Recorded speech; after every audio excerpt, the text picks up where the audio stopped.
Let me show you how you can warp your text inside a cell in Numbers for your Mac.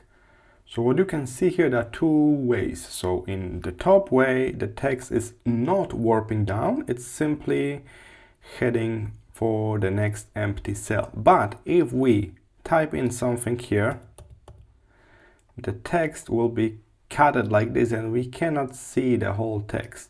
Solution to that is to be sure that the warping is turned on. So select the cell with the long text, head to the right to the format menu, and here you need to change to text, not table, not cell, but text. And it's a simple checkbox here, warp text, and the text will warp down and make this cell taller, you can say. Also, you can do it all the way back. We can switch this off, and the text is not warping, is not pushing another cell down.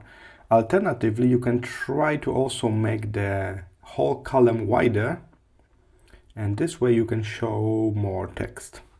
Alright, so just remember, warping settings are here in the text menu on the right.